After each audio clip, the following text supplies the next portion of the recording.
Feliz y bendecido día, aprendiendo un curso de milagros. El secreto de la verdadera oración es olvidarte de las cosas que crees necesitar. Pedir algo específico es igual que ver el pecado primero y luego perdonarlo. Del mismo modo, al orar pasas por alto tus necesidades específicas, tal como las ves, y las dejas en manos de Dios. Ahí se convierten en los regalos que le haces, pues le dicen que no antepondrás otros dioses a Él, ni que quieres otro amor que el suyo. Este libro es un comienzo, no un final.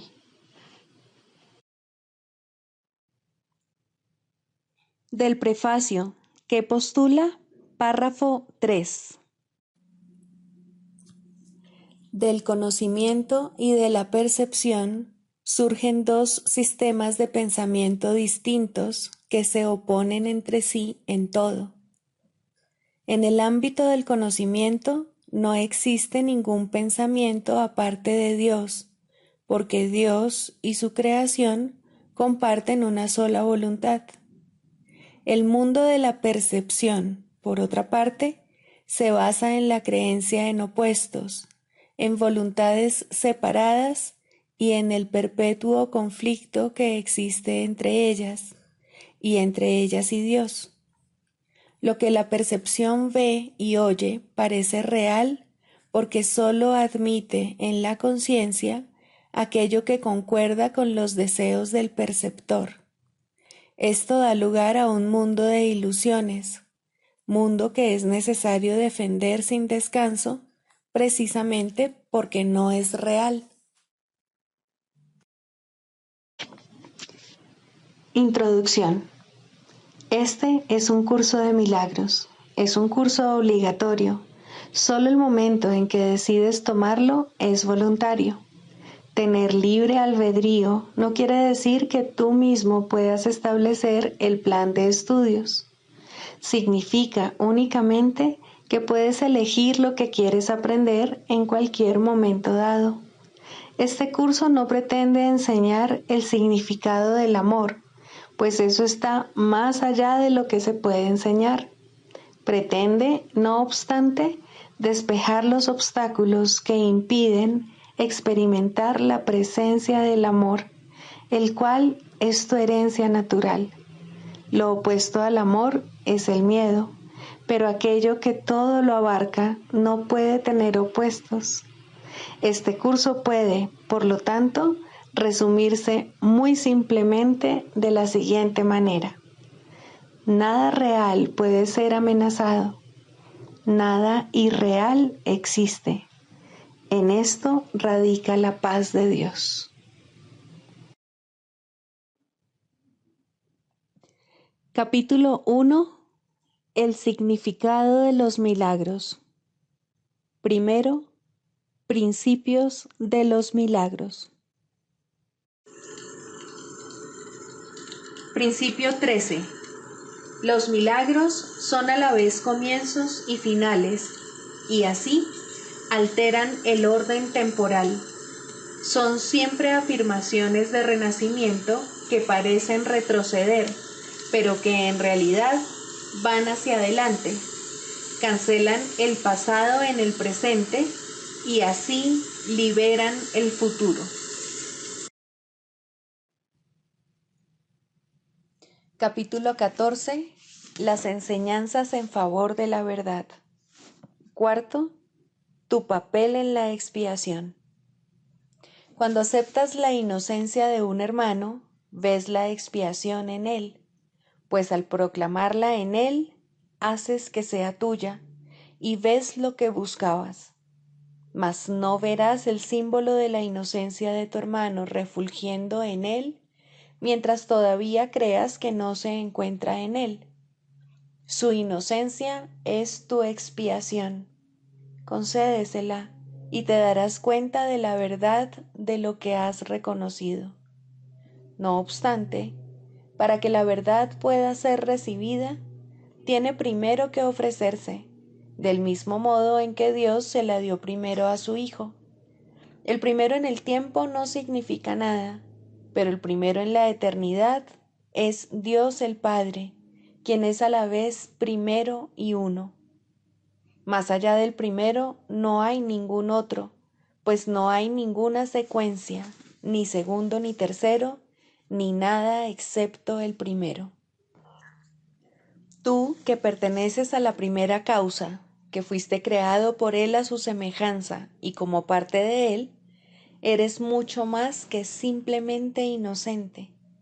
El estado de inocencia es sólo la condición en la que lo que nunca estuvo ahí ha sido eliminado de la mente perturbada que pensó que sí estaba ahí.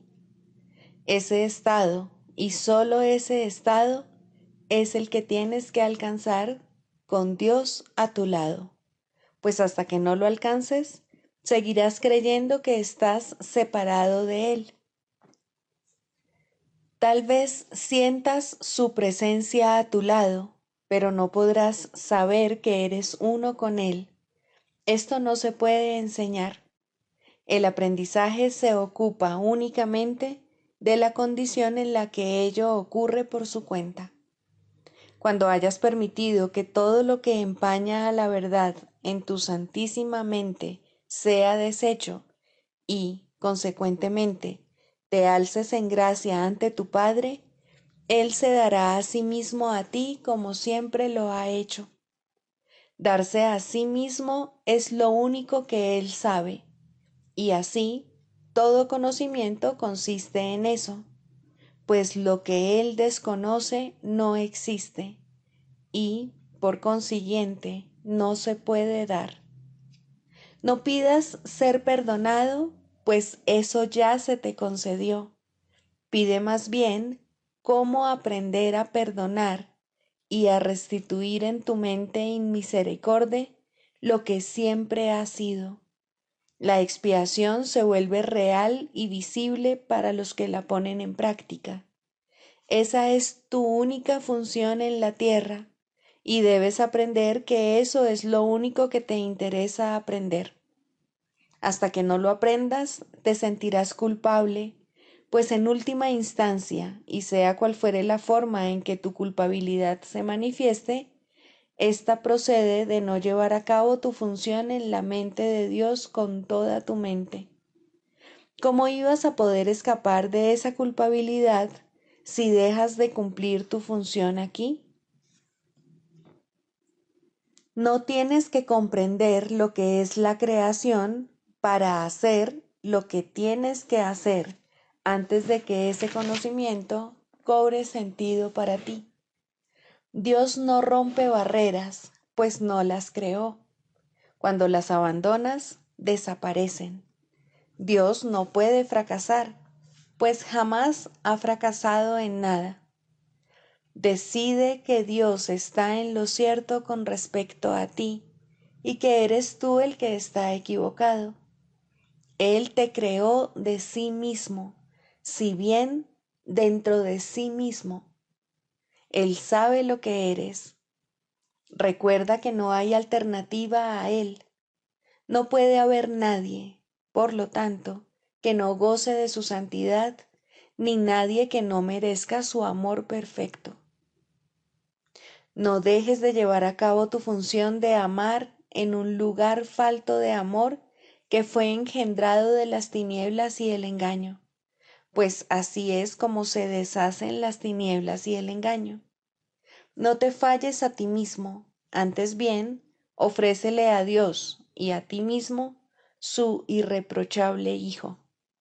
A cambio de este pequeño regalo de aprecio por su amor, Dios mismo intercambiará tu regalo por el suyo. Antes de tomar cualquier decisión por tu cuenta, recuerda que ya has decidido ir en contra de tu función en el cielo y luego reflexiona detenidamente acerca de si quieres tomar decisiones aquí. Tu única función aquí es decidir en contra de decidir qué es lo que quieres, reconociendo que no lo sabes. ¿Cómo ibas a poder, entonces, decidir qué es lo que debes hacer? Deja todas las decisiones en manos de uno que habla por Dios y a favor de tu función tal como Él la conoce. De este modo, Él te enseñará a eliminar la tremenda carga que te has echado encima al no amar al Hijo de Dios y al tratar de enseñarle culpabilidad en vez de amor. Abandona ese frenético y demente afán que te priva del gozo de vivir con tu Dios y Padre y de despertar felizmente a su amor y a su santidad, las cuales, conjuntamente, constituyen lo que es verdad en ti y hacen que seas uno con Él. Una vez que has aprendido a decidir con Dios, tomar decisiones se vuelve algo tan fácil y natural como respirar. No requiere ningún esfuerzo y se te conducirá tan tiernamente como si te estuviesen llevando en brazos por un plácido sendero en un día de verano. Decidir parece ser algo difícil debido únicamente a tu propia volición. El Espíritu Santo no se demorará en contestar cada pregunta que le hagas con respecto a lo que debes hacer. Él lo sabe, Él te lo dirá y luego lo hará por ti. Y tú, que estás cansado, verás que ello es más reparador que dormir, pues puedes llevar tu culpabilidad a tus sueños, pero no ahí. A menos que seas inocente, no puedes conocer a Dios, cuya voluntad es que lo reconozcas. Por lo tanto, tienes que ser inocente. Mas si no aceptas las condiciones necesarias para saberlo, es que has negado a Dios y no lo reconoces, si bien te rodea por todas partes. A Dios no se le puede conocer sin su Hijo, cuya inocencia es la condición en la que se le puede conocer. Aceptar que su Hijo es culpable es una negación del Padre tan absoluta que impide que el conocimiento pueda ser reconocido por la misma mente en la que Dios mismo lo depositó. Si tan solo escuchases y te dieses cuenta de cuán absolutamente imposible es esto, no dotes a Dios de atributos que tú comprendes.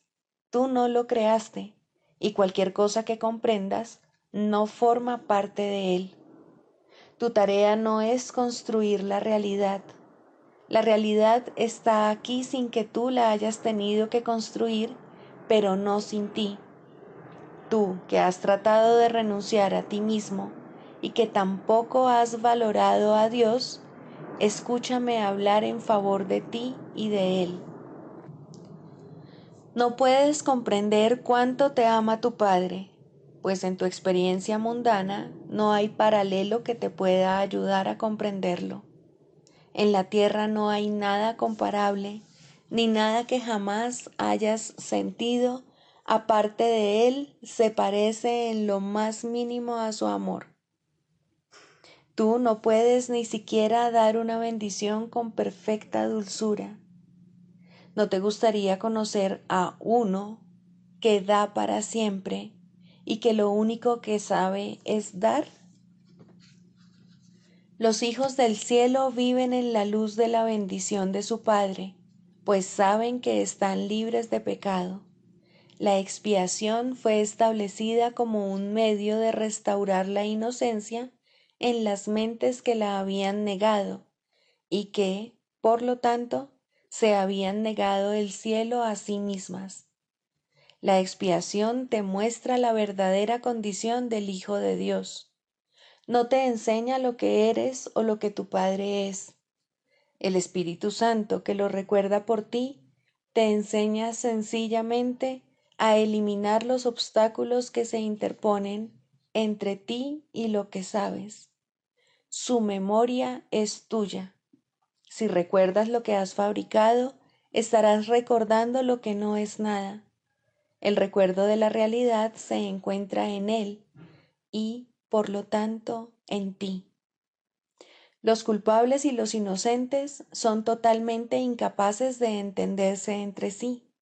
Cada uno percibe al otro diferente de cómo se percibe a sí mismo, lo cual impide que pueda haber comunicación entre ellos, pues cada uno ve al otro de modo distinto de cómo se ve a sí mismo. Dios solo se puede comunicar con el Espíritu Santo en tu mente porque solo Él comparte el conocimiento de lo que tú eres con Dios.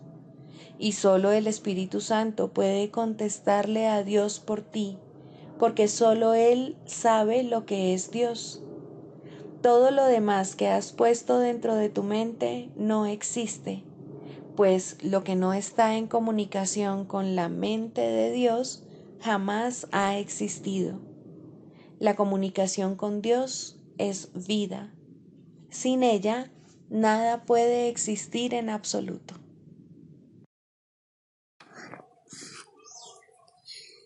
¿Qué es la salvación? La salvación es la promesa que Dios te hizo de que finalmente encontrarás el camino que conduce a Él, y Él no puede dejar de cumplirla. Garantiza que al tiempo le llegará su fin, al igual que a todos los pensamientos que se originaron en Él. La palabra de Dios se le concede a toda mente que cree tener pensamientos separados, a fin de reemplazar esos pensamientos de conflicto con el pensamiento de la paz. El pensamiento de la paz le fue dado al Hijo en el mismo instante en que su mente concibió el pensamiento de la guerra. Antes de eso, no había necesidad de ese pensamiento, pues la paz se había otorgado sin opuestos y simplemente era.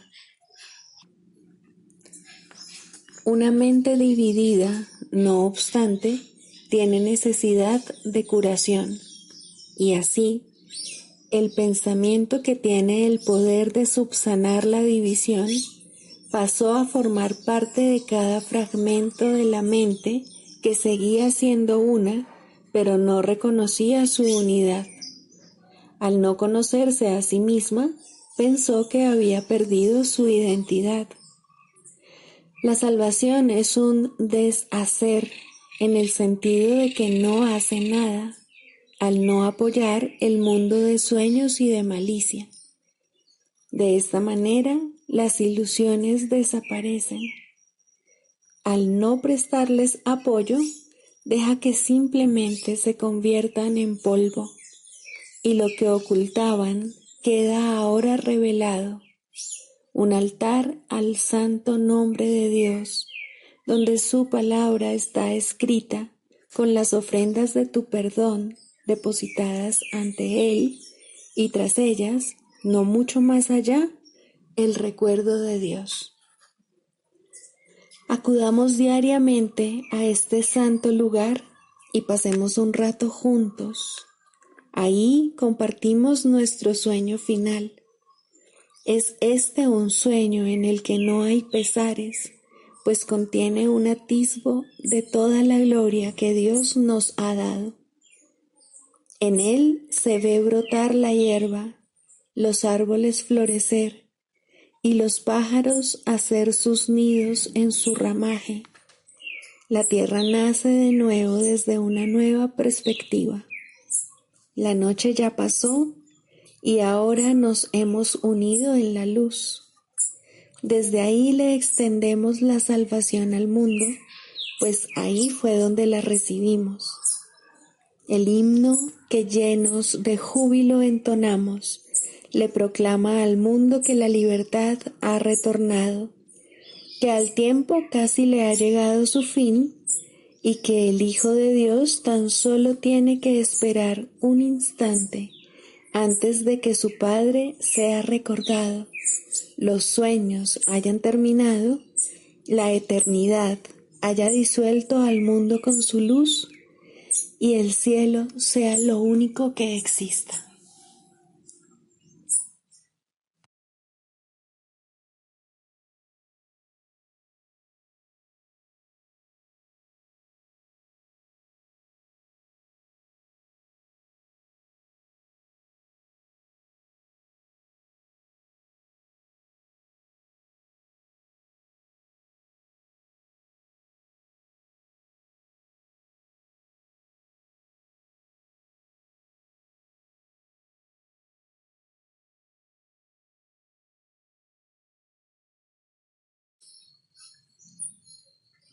Lección 235. Dios, en su misericordia, dispone que yo me salve. Tan solo necesito contemplar todo aquello que parece herirme y con absoluta certeza decirme a mí mismo: la voluntad de Dios es que yo me salve de esto, para que de inmediato lo vea desaparecer. Tan solo necesito tener presente que la voluntad de mi Padre para mí es felicidad, para darme cuenta de que lo único que se me ha dado es felicidad. Tan solo necesito recordar que el amor de Dios rodea a su Hijo y mantiene su inocencia eternamente perfecta, para estar seguro de que me he salvado y de que me encuentro para siempre a salvo en sus brazos. Yo soy el Hijo que Él ama y me he salvado porque Dios, en su misericordia, así lo dispuso. Padre, tu santidad es la mía. Tu amor me creó e hizo que mi inocencia fuese parte de ti para siempre. No hay culpabilidad o pecado en mí, puesto que no los hay en ti.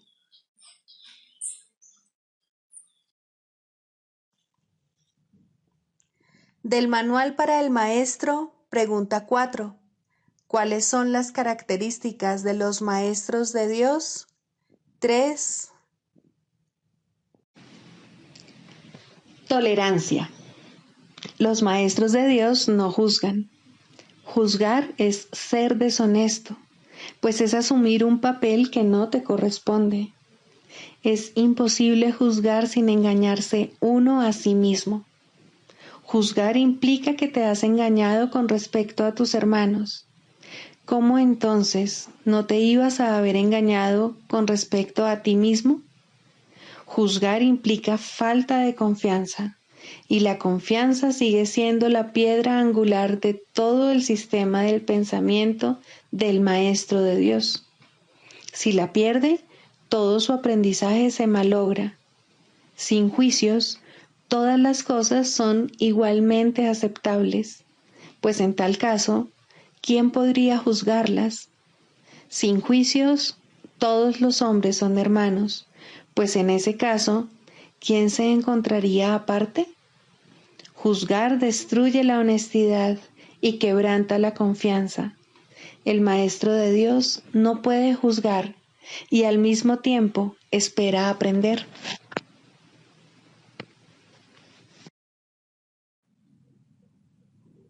Manual para el Maestro. 23. ¿Juega Jesús un papel especial en la curación? Los dones de Dios rara vez pueden recibirse directamente. Aún los maestros de Dios más avanzados sucumben a las tentaciones de este mundo.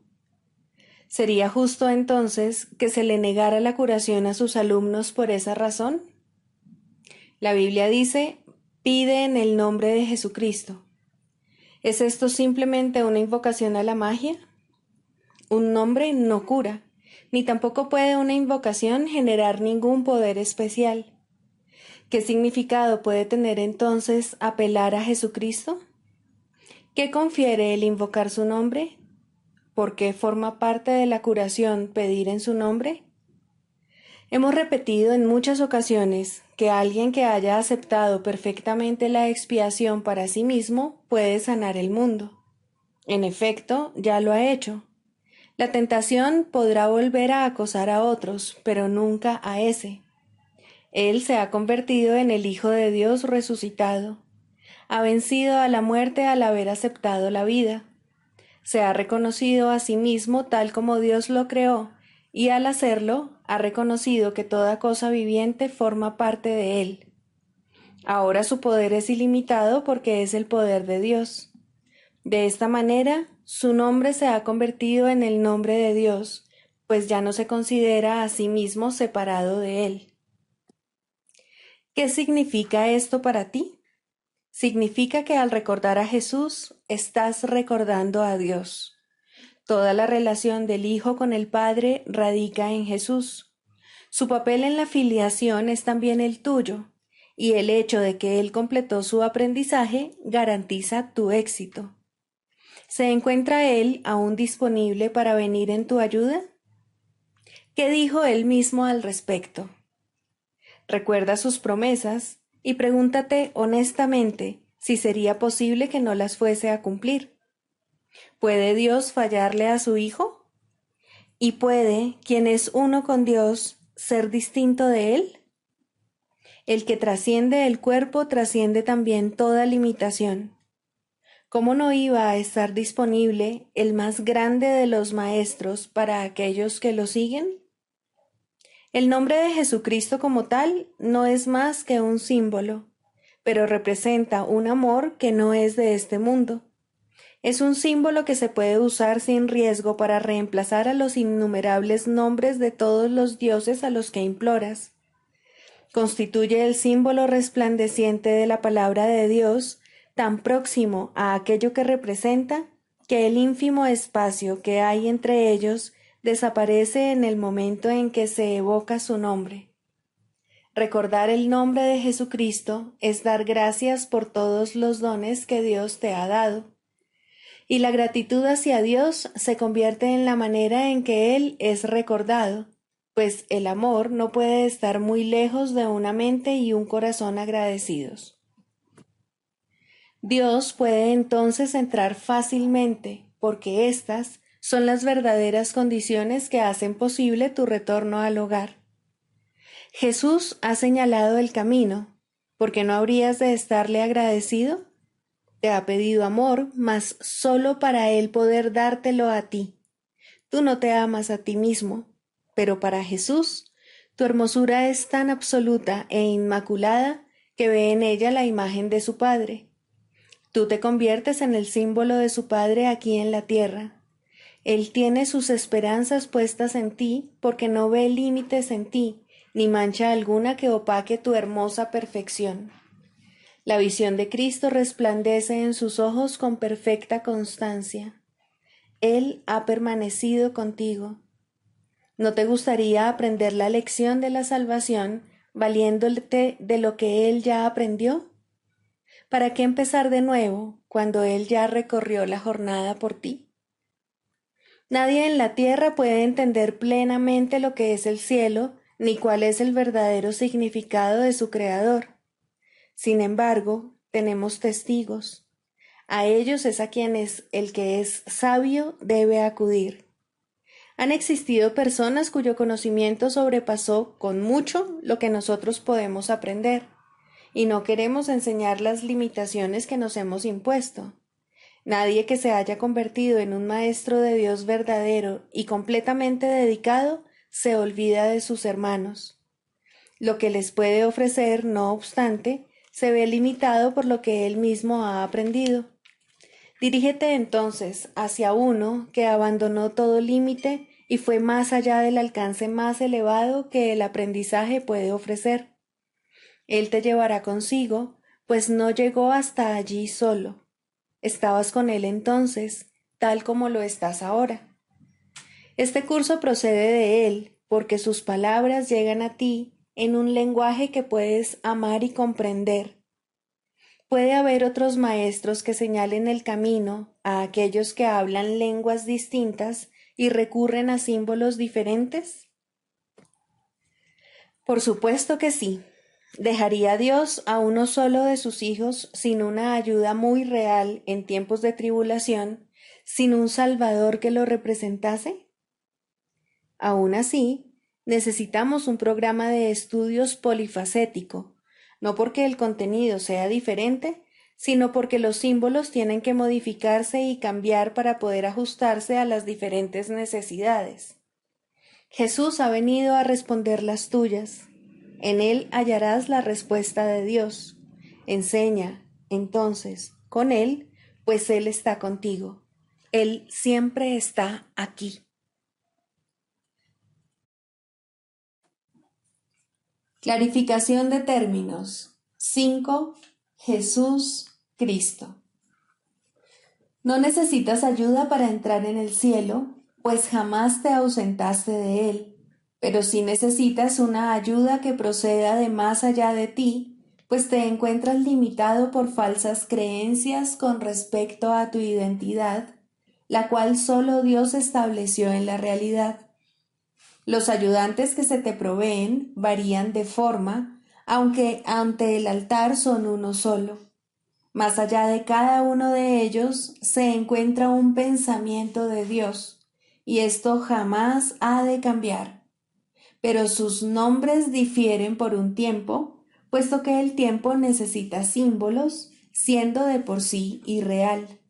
Sus nombres son legión, pero no nos extenderemos más allá de los nombres que el curso en sí emplea. Dios no provee ayuda, pues no sabe de necesidades. Sin embargo, Él crea todos los ayudantes que su Hijo pueda necesitar, mientras éste siga creyendo que sus fantasías son reales. Dale gracias a Dios por ellos, pues son quienes te conducirán de regreso a tu hogar. El nombre de Jesús es el nombre de uno que, siendo hombre, vio la faz de Cristo en todos sus hermanos y recordó a Dios. Al identificarse con Cristo, dejó de ser un hombre y se volvió uno con Dios. El hombre era una ilusión, pues parecía ser un ser separado que caminaba por su cuenta, dentro de un cuerpo que aparentemente mantenía a su ser separado de su ser, como hacen todas las ilusiones.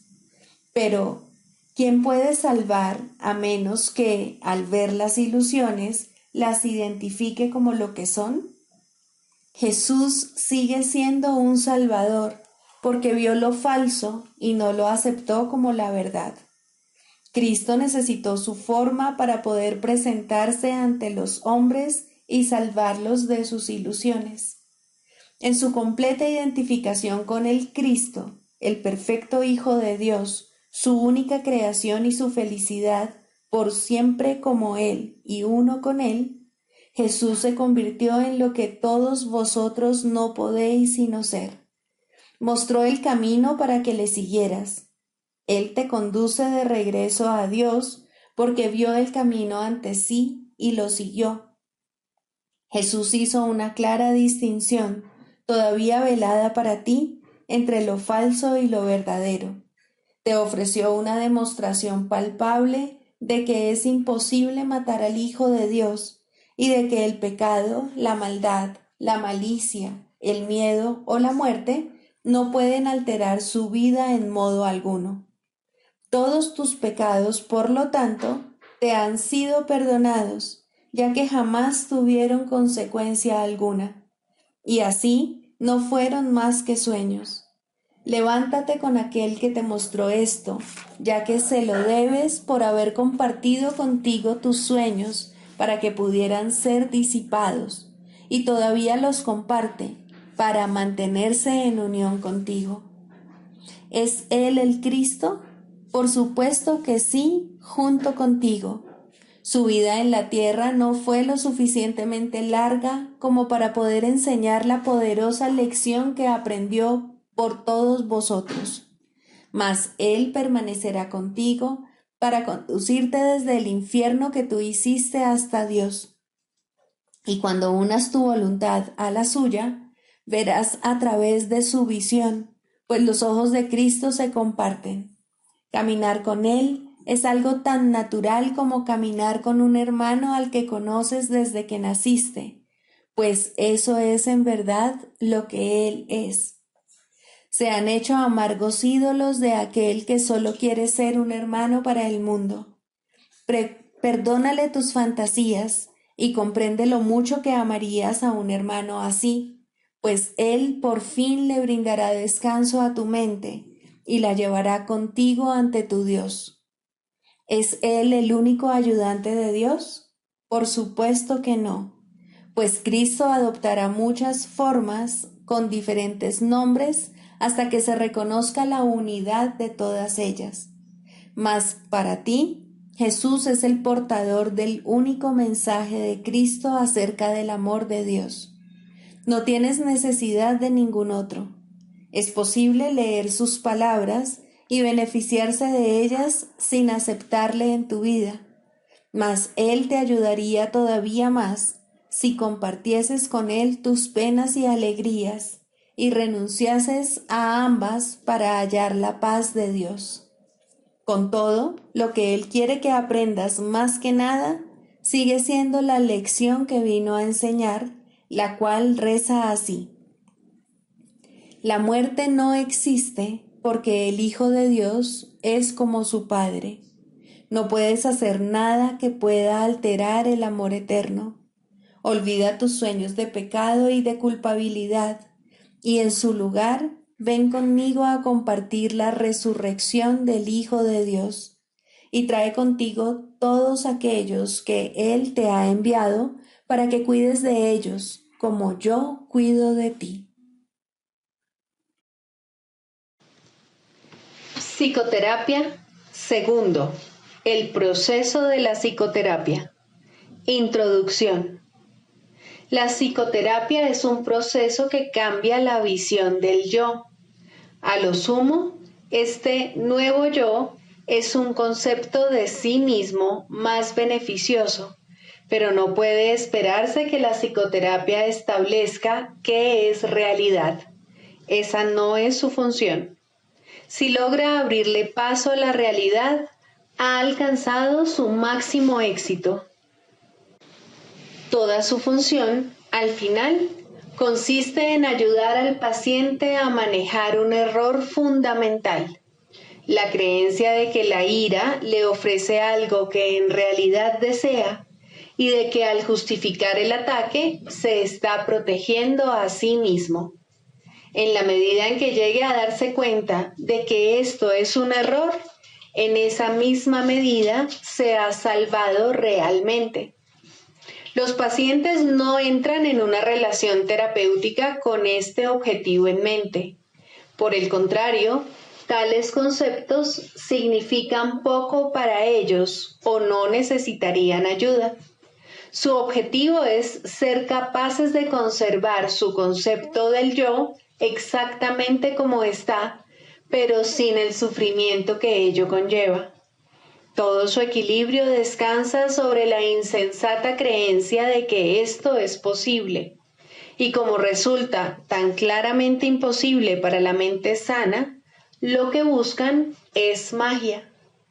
En las ilusiones, lo imposible se consigue fácilmente, pero a costa de hacer realidad las ilusiones. El paciente ya ha pagado su precio. Ahora quiere una ilusión mejor. Al comienzo, pues, la meta del paciente y la del terapeuta son divergentes. Tanto el terapeuta como el paciente pueden abrigar falsos conceptos de sí mismos, pero aún así, sus respectivas percepciones sobre la mejoría deben ser distintas. El paciente espera aprender a lograr los cambios que quiere sin cambiar su concepto de sí mismo de manera significativa. De hecho, espera que ese concepto se estabilice lo suficiente para incluir en él mismo los poderes mágicos que busca en la psicoterapia. Desea volver invulnerable lo vulnerable e ilimitado lo finito. El yo que ve es su Dios y lo único que busca es servirle mejor. Sin importar cuán sincero pueda ser el propio terapeuta, debe querer cambiar el concepto que el paciente tiene de sí mismo de alguna manera que considera real. La tarea de la terapia es reconciliar estas diferencias. Con suerte, ambos aprenderán a abandonar sus metas originales, pues solo en las relaciones puede hallarse la salvación. Al comienzo, es inevitable que tanto los pacientes como los terapeutas acepten metas irreales que no están completamente libres de matices mágicos. Finalmente, éstas se abandonarán en las mentes de ambos. El canto de la oración. Tercero, orar por otros. Dijimos que siempre oras por ti mismo y así es. ¿Por qué entonces debes orar por otros? Y si debes hacerlo, ¿cómo lo debes hacer? Orar por otros, si se ha entendido correctamente, se convierte en el medio para eliminar la culpa que has proyectado sobre tu hermano y poder reconocer que no es él quien te está haciendo daño. Antes de que se te pueda salvar de la culpa, debes renunciar al pensamiento venenoso de que él es tu enemigo, tu malvada contraparte, tu némesis. El medio para alcanzar esto es la oración de un poder creciente y metas ascendentes hasta que finalmente llega a Dios. Las formas iniciales de la oración en los primeros peldaños de la escalera no están libres de envidia y malicia, claman venganza, no amor.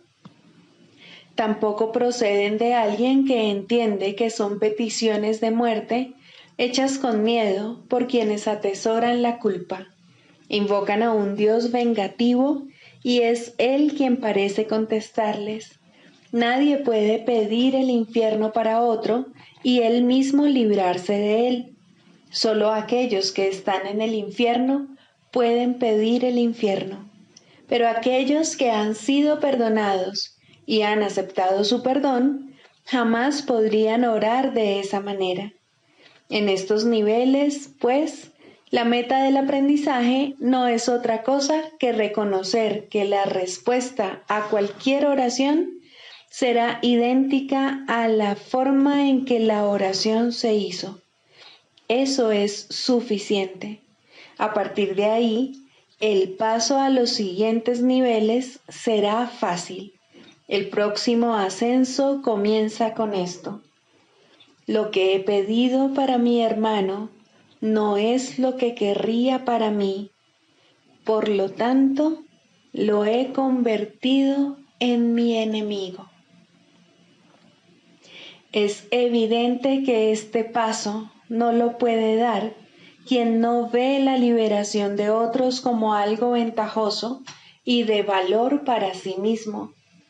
Puede aplazarse por largo tiempo porque puede parecer peligroso en lugar de compasivo.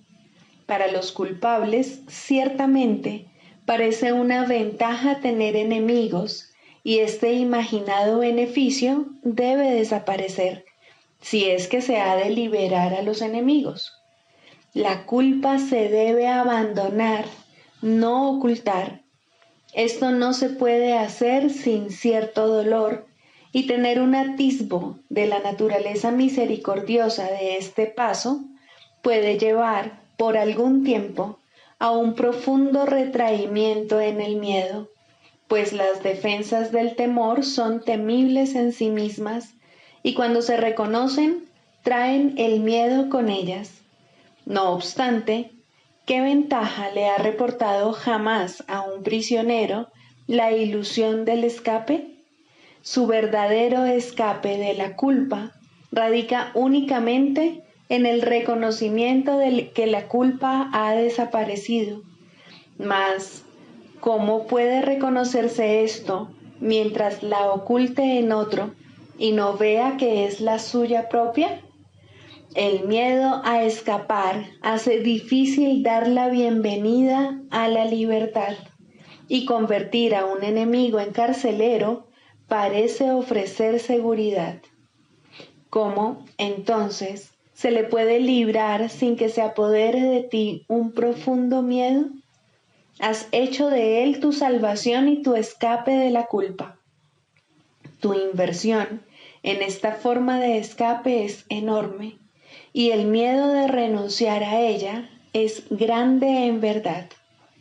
Aquíétate por un instante ahora mismo y piensa en lo que has hecho. No olvides que fuiste tú quien lo hizo y quien puede, por lo tanto, dejarlo ir. Extiende la mano. Este enemigo ha venido a bendecirte. Acepta su bendición y siente tu corazón elevarse y tu miedo desaparecer. No te aferres al miedo ni a él. Él es un hijo de Dios al igual que tú. No es un carcelero, sino un mensajero de Cristo. Sé esto para él, para que él lo sea para ti. No es fácil darse cuenta de que orar para pedir cosas, posición social, amor humano, regalos externos de la clase que sean, siempre se hace para establecer carceleros y ocultarse de la culpa. Estas cosas se emplean como metas que sustituyen a Dios y por lo tanto distorsionan el propósito de la oración. Desearlas es orar por ellas. Uno no necesita pedir explícitamente. La meta de alcanzar a Dios se pierde de vista cuando se va en pos de metas menores de la clase que sean, y la oración se convierte en una petición de enemigos. Incluso en esto se puede ver claramente el poder de la oración. Nadie que desee un enemigo dejará de encontrarlo, mas con igual seguridad perderá de vista la única meta real que se le ofrece. Piensa en el costo que ello supone y compréndelo bien. Todas las demás metas son a costa de Dios. Sigamos a Jesús haciendo del perdón algo tan natural como respirar y algo tan vital como el aire. Amén.